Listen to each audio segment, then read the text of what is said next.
Welcome to Platinum Eagle Podcast, and I'm your host, Platinum Eagle. Hey, I want to do something a little different today because I've been listening to, different podcasts or whatever. I listen to Louis T. run off the mouth. You know what I'm saying? I'll be listening to him. I mess with Super Friend, NFC East Super Friends. But what I wanted to go over more or less was the division, NFC East, of course. So I'm gonna start with the fourth place of last year. I'm gonna start with the place from 4, 3, 2, 1. So 4, but I'll actually leave number 1 for us, the Philadelphia Eagles. So we won number 1 last season. I know we was number 2 behind the Cowboys, so we coughed it up. Pause. But anyway, what I want to go over is the Washington Commanders first, since they was number 4 in the division. Now they number 1 in the division.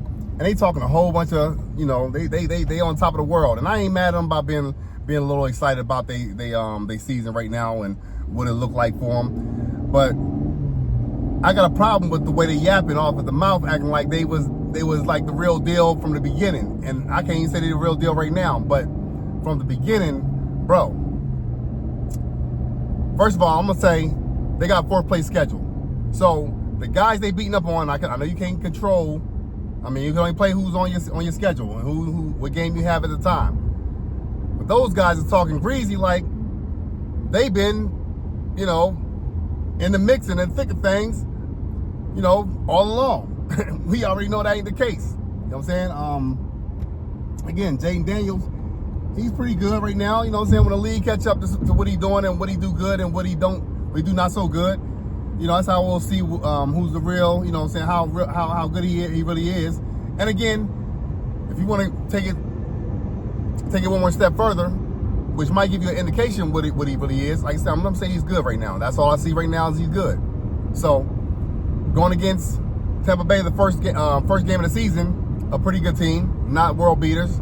They beat us last season and this season. But not world beaters. They pretty good. We made them look good. We made them look better than what they really are. You know what I'm saying? But nonetheless, they got beat by the Tampa Bay Buccaneers. So that's a viable team that's actually, perhaps will vie for, the playoffs. All the rest of and they lost to the Baltimore Ravens. So still, what it's telling me right now is that they can't really beat a good team. This coming Sunday, I believe it is, they play Chicago. Both of them 4-2, I believe. So they're actually going to play a pretty good team. I actually think, not because they're division rivals, because I don't have no hate in my picks on who I think will win. Even though I don't like the team or the franchise or what have you, doesn't mean that I'm clouding my judgment and clouding what I see, on the football field just because of my disdain for that or any other organization. But I think Chicago Bears are going to beat them this coming week.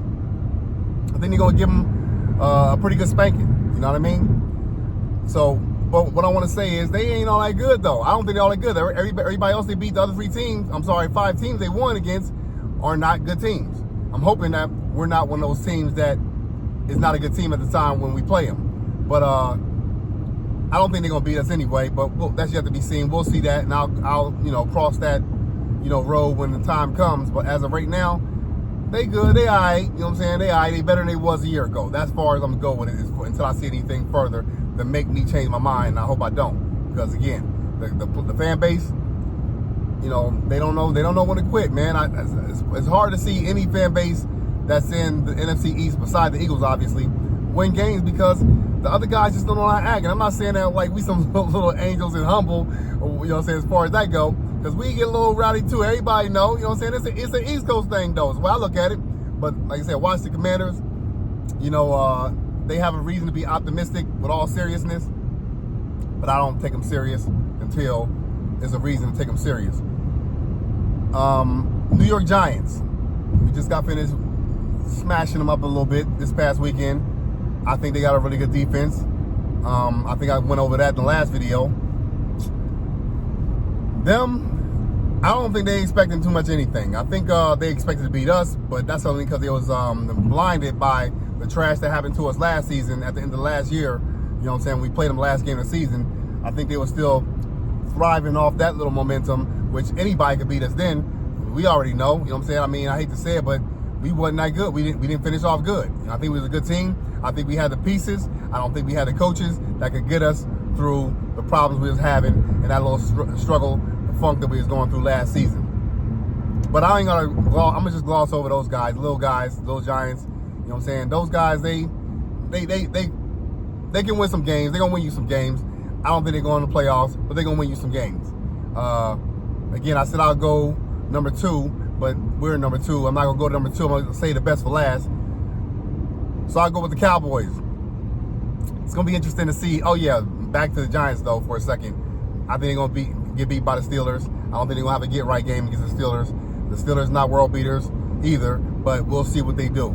I think they're gonna give them a problem. I think they're gonna give the Steelers a problem, but I don't think that it's gonna be, much of a problem still and yet. Now, like I said, we'll go to the Cowboys. Shift my attention to the Cowboys. The Cowboys, we already know they in trouble. When I tell you they're in trouble, they in trouble. They in trouble. Dak seeming like he's going back to the 2022 year when he was throwing mad interceptions. I think that was 2022. They was 12-5. I think 12-4, whatever. Nonetheless. But this year, I don't even think they're going to the playoffs. If they go, I think, and I said this before the season started. When I seen that the Cowboys didn't do anything as far as making any moves in the offseason, or any really good moves, put it that way. I said it's going to be the Eagles first. I said the Commanders going to be second.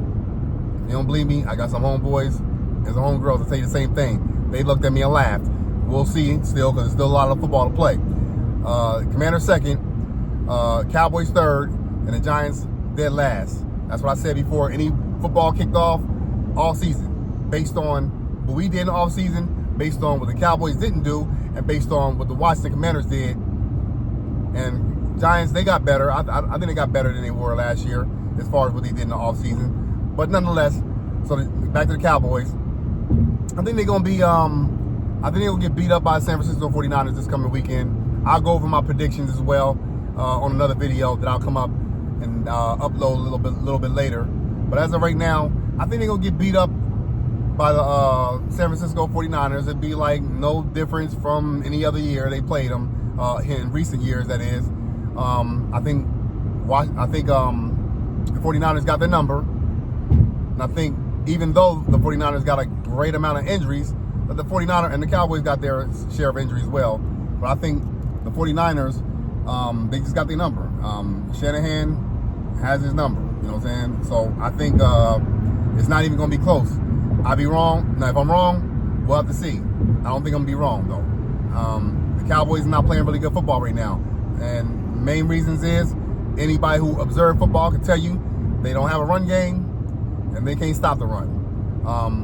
Thank goodness, alhamdulillah, they didn't get Derrick Henry. So, or anybody else for that matter that was, a pretty good running back.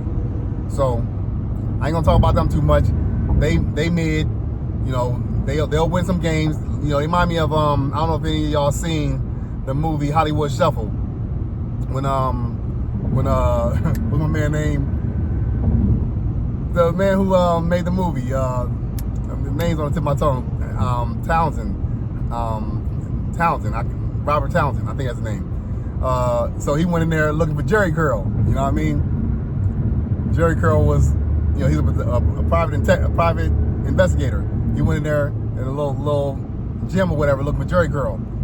This is what the Cowboys remind me of. They remind me of Robert Townsend in this scene. So it was a midget or somebody real short and you know what I'm saying? It was like, he said, anybody seen Jerry Curl?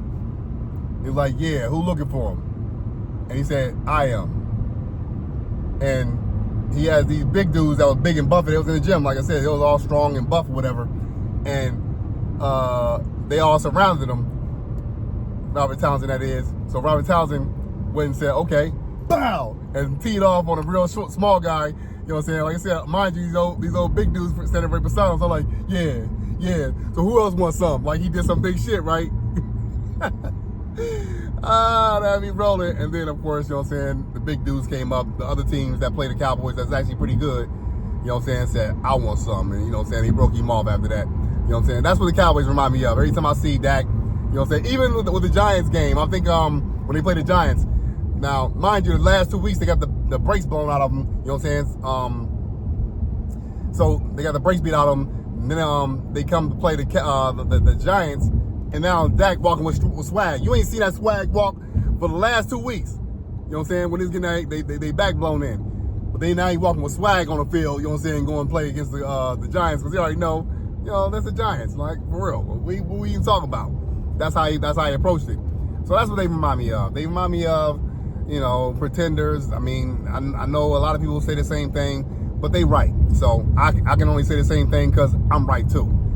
Now we go into the Philadelphia Eagles. I think the Philadelphia Eagles, and I'm going to keep it a bean. I think as long as the Philadelphia Eagles show up the way they did against the Giants, not saying that every team's going to be like the Giants. What I'm saying more or less is, as long as they come through and run the ball.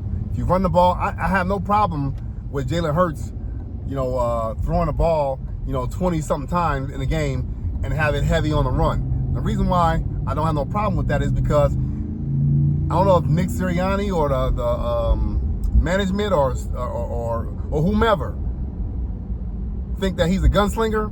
He's not. And it's no knock on him for not being a gunslinger. He's not a gunslinger, though. You know what I'm saying? He's pretty capable to get the job done. I'll give him that. And he has a different way of playing. So, you know, as far as, you know, being able to run out of trouble when trouble gets him, kind of like what he did against the Giants when they had him pretty much sacked. I thought he was sacked. Everybody thought he was sacked. But he ended up getting out of sack and running for a first down. This video is almost over. I just want to go ahead and give you my takes on what the division looked like, and our fans as well. The Giants fans, they were tripping with booing Saquon. They should have applauded that man. I know I'm all over the place, but they should have applauded that man because that man pretty much single-handedly made that team even viable to go to the playoffs back in 2022. Yeah, we beat the brakes off of them, you know what I'm saying, but in the playoffs, but if it wasn't for him, and then not to take anything away from Daniel Jones, if he had one good year, that was it. But single-handedly, Saquon Barkley kept that. Well, I ain't gotta say it for you. You heard on what they call that show? You heard on Hard Knocks when you know it was like, I think the owner was like, you know, everybody, he's the most popular player in the franchise. He's the most, you know, as far as jersey sales and all that stuff, without Saquon, there's really no Giants at the time. You know what I mean? So I ain't just saying that; they said it as well. So, you know, he should have got applauded. You know what I'm saying? I know what the hate was. You know what I'm saying? Giants fans is very much like Philadelphia fans. We're right up the street from each other. It's like, you know, we like brothers or cousins, if you will. You know what I'm saying? Who just don't like each other. Put it that way. One got to be the toughest. You know what I'm saying? One's always testing the other guy's testicles, for lack of better words. Pause. But nonetheless, back to the Philadelphia Eagles. If we just stick to the game plan, running the ball, which we should have been doing ever since Sirianni came in, we should have been running the ball. I thought Sirianni would learn from, 2021 season. Remember when he was like, run the damn ball in the stadium? And, you know, he thought it was funny and came out in a press conference after the game and said, yeah, well, I guess we just ran the damn ball, and kind of chuckled at it. I'm like, it's not a joke, bro. You got to run the ball. Like, for real. We're a run-first team. You know what I mean? We're not always a run-first team, but this season and last season and the season before that, we were a run-first team. Well, the season before that, 2022, we were a little bit a mixture. You know what I'm saying? Like, we passed the ball very effectively that season as well. But last year and this year, for sure, run first. And that's not a knock, again, on Jalen Hurts or the dogs we got, like A.J. Brown and Dallas Goedert and Smitty and, you know, all the other guys that we don't use like we should use. But that's a whole other subject. But we just need to stick to the script and run the ball. You run the ball effectively, that will open up the pass for any good team, any good coach. They're going to do just that, especially when they see that they got a player like Saquon Barkley and an offensive line like the Philadelphia Eagles. It's a no-brainer for most of us. It's a no-brainer. But nonetheless, I ain't here to bash nobody. I'm just telling you that what we ought to do is stick to a formula that works, run the ball, you know, and do a few bootleg plays on top of that, because he's expecting to run now. You know what I mean? And then after that, then you can pass away. I'm not saying you got to run the ball and be predictable as far as the run go, but mix it up. Just mix it up. They should know that you are about to, they should know what you're about to do. You know what I'm saying? They shouldn't really have an idea of what you're about to do. And I like the way that sometimes we make the same play. We make a similar look, you know what I'm saying, in the formation look like it's the same play, and it's actually a different play. You kind of piggyback off of, the previous play. Sometimes you do it back-to-back, Sirianni that is, or Kellen Moore, whomever's calling the plays. But I like that. You keep everybody honest that way. You know what I'm saying? They thinking that you're gonna do one thing, and here you go. To them, that's a trick play, but it works. It works. If you stick to the formula that works, we're gonna be successful. And I think that we have the team and we have the window to go to the Super Bowl, and not only go to the Super Bowl, win it. We can beat any team out there when we play Philadelphia Eagles football. When we go and start doing that other weird stuff, we are no better than any other team in the league. I hate to see, just like all of you Philadelphia Eagles fans, hate to see a team that has so much potential get flushed down the toilet. Last year we saw it. We do not want to see a deja vu. I know that the ops want to see it for us, but we don't want to see another deja vu, especially when we got the team to do it, and we should have the coaching to do it as well. If Sirianni just go ahead and let back up off the playbook. I can't say it's him 100% because I'm not in the building, but I will say that a lot of this stuff that we're running that is not working is very Sirianni-esque. And I know some things that Kellen Moore calls is not going to work. We already know that he's not perfect as well, but we do know that he has more experience in calling plays than Sirianni do. And we know that his plays work, whereas Sirianni's, we saw it last year. You know what I'm saying? Like I said, Brian Johnson goes to the Washington Commanders. He's doing pretty good. I don't know how much they're using him and relying on him, but he's doing pretty good. He was not the play caller last year. If anybody can pretty much see a little bit, they would see that it was more of a Sirianni situation. So, all that to say, let Kellen Moore cook. You already letting Fangio cook. Both of them got more experience than you. I'm not saying he's a bad coach. I'm not saying that at all. I like Sirianni. Like I said, he reminds me of me. I'm a little quirky. You know what I'm saying? I'm a little silly sometimes. He reminds me of myself in that aspect. So, that's all I got to say right now. We'll talk about it later. My wife's calling. Fly Eagles fly. We'll talk to you later. 1.